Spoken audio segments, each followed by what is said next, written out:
Can I help you? Why, yes, you can. I'm here to report a terrible crime.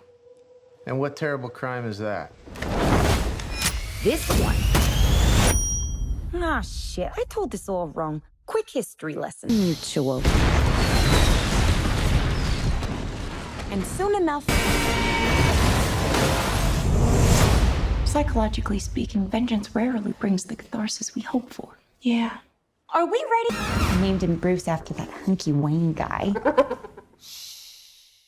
Welcome back, everyone. It's Charlie. Big surprise, they dropped a brand new Birds of Prey trailer, so we'll break it down. There's a whole bunch of Easter eggs, a couple more Batman name drops, more Joker name drops, as well as Black Mask in full comic book Black Mask. If you're new to my channel, be sure to subscribe to get all the Easter egg videos. We're doing a movie ticket giveaway too. All you have to do to enter is be a subscriber and leave your favorite Harley Quinn moment from anything on the video. There was an interview a little while ago that Margot Robbie did about the film, explaining what's going on with the Joker, how this relates to the other DC films, and how they tell the story of this film. So the important thing with the way they're telling this story is that most of the film is non-linear, jumping all over Harley Quinn's timeline until you get to the third act, then it becomes linear. So it's a sort of Harley Quinn being this unreliable narrator telling you her own backstory, jumping around from event to event. They kind of did the unreliable narrator thing with Joaquin Phoenix's Joker movie, where you're not quite sure whether or not you're getting the truth because you're getting it from his perspective the whole time. So it sounds like they're using a little bit of that type of storytelling for the Harley Quinn Birds of Prey story. The song that plays across this entire trailer is Bjork's cover of It's So Quiet, which is a cover of a Betty Hutton classic show tune from 1951. They did the same thing with the last big trailer, where you have Harley Quinn doing Marilyn Monroe from Gentlemen Prefer Blondes, which was also covered by Madonna later. So I don't know if the entire movie is going to be like this, or if they just engineered the trailers to work this way. But Harley Quinn's pageantry is at like level 10 during this. Seriously, for most comic book movies, you expect the main characters to get a couple costume changes or some upgrades, but because this is Harley Quinn, you get like 10 different outfit changes. In fact, most of the other Birds of Prey seem like they wear the exact same outfits through the entire movie. Harley Quinn is probably the only one that shows up every 15 minutes in a completely separate outfit.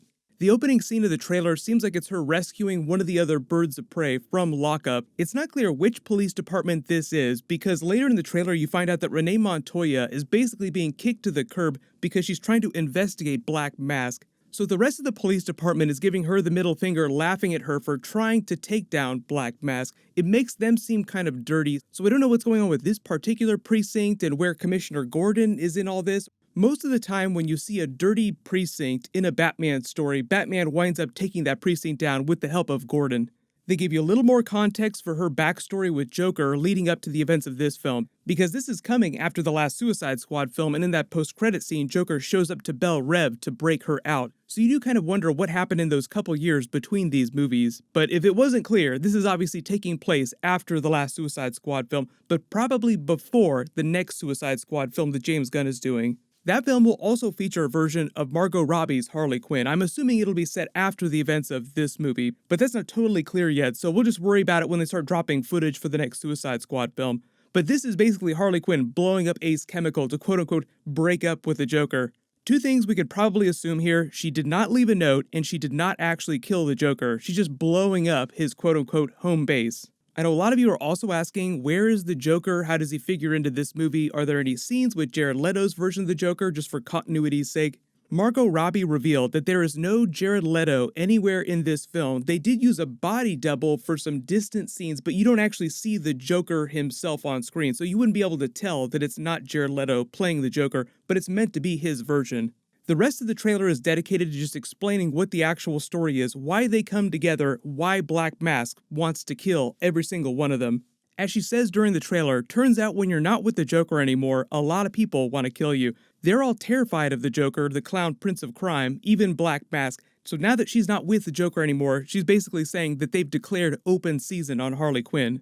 Just look in the background for a second too at the way she's decorated her apartment. Obviously she's throwing knives at the picture of the Joker on the back. Like I said, it's meant to be the Jared Leto version of the Joker, but she's got the stuffed animal Kleenex holder right next to her. They give you a little more, the Black Mask plot. Obviously they're running Gotham City imports, and the MacGuffin of the film, that diamond that Cassandra Cain winds up swiping. It sounds like she's just pickpocketing and she doesn't know what it is she steals till way later. Like she sees this giant diamond and is like, holy crap, what did I just grab from this dude? This is Chris Messina's Victor Zsasz character. Victor Zsasz, obviously you know from the comics, but he's second in command in the movie to Ewan McGregor's Black Mask, who they're making sound like the biggest criminal, at least right now, in Gotham in this trailer. Like, there are obviously lots of crime families in Gotham, but during the events of the film, Black Mask just happens to be the most powerful. They start to introduce the other Birds of Prey characters. This is Helena Bertinelli, Huntress. They explain during the trailer she wound up killing one of Black Mask's best friends. They don't say who that was, so you're just left to wonder. I'm guessing at some point during the film, someone will reference who that was, if it's going to be some big Batman comic book character. But for the most part, it seems like she's a pretty authentic version of comic book Huntress. Comes from the Bertinelli crime family, but then rejects them and starts going around killing mobsters one by one. This seems like it's coming from much later in the film. This might be after she busts her out of prison, so maybe it is Cassandra Cain who's in that lockup when she goes in at the beginning of the trailer.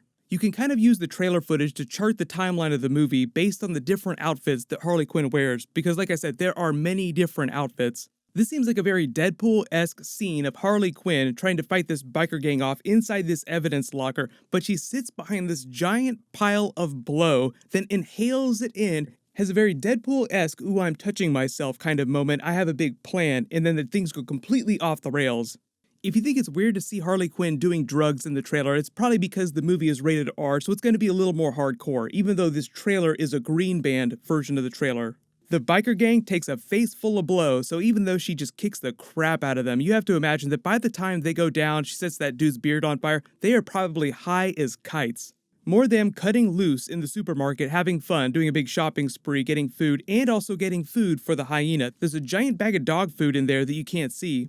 We finally get an answer about what's going on with Black Canary's canary cry. It turns out she is a metahuman during the trailer, so whatever continuity you think this version of Gotham exists in within the Batman movie mythos, there are still metahumans. I mean, we still have characters like the Flash, so people do have biological powers. It's just that they didn't make that really overtly clear from the last trailer, but here you actually see her using her sonic canary cry to, one, break that glass while she's singing, but also, two, take down the giant group of Black Mask villains in the parking lot later.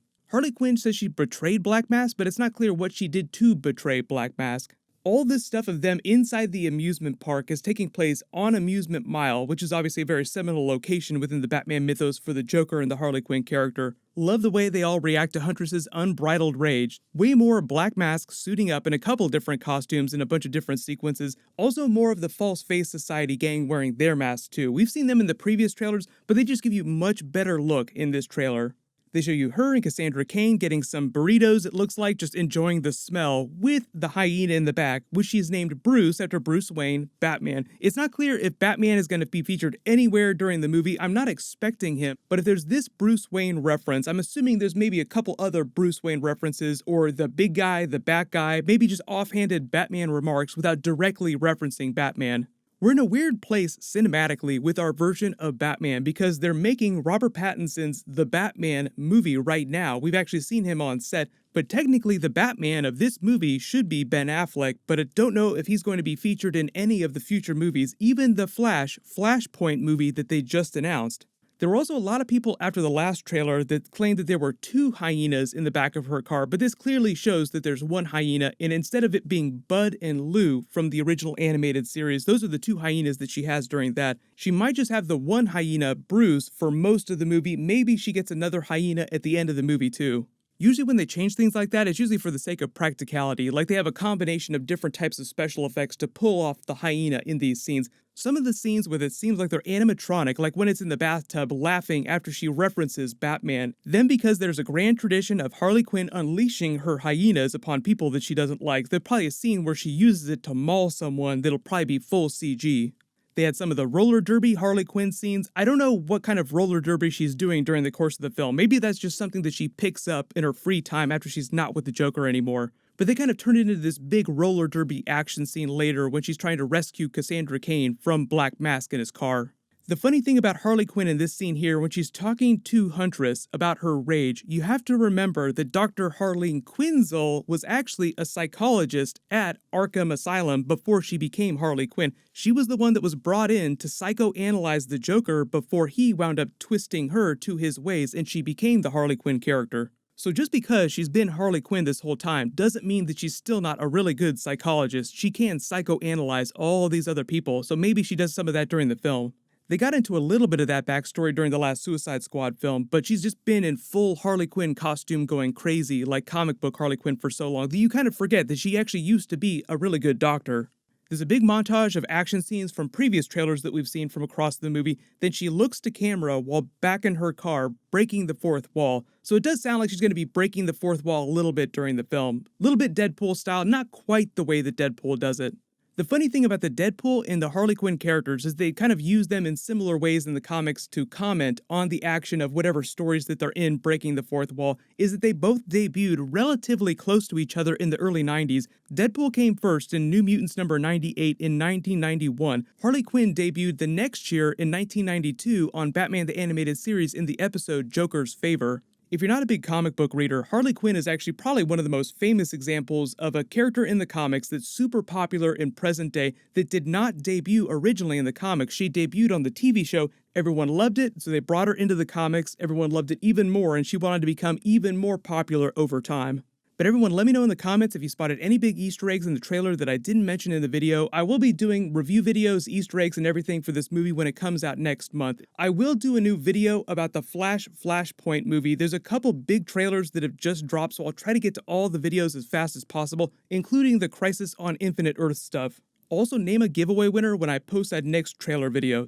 So everyone, click here to learn about Batman himself, Christian Bale, showing up in Thor 4: Love and Thunder. And click here for my last big Marvel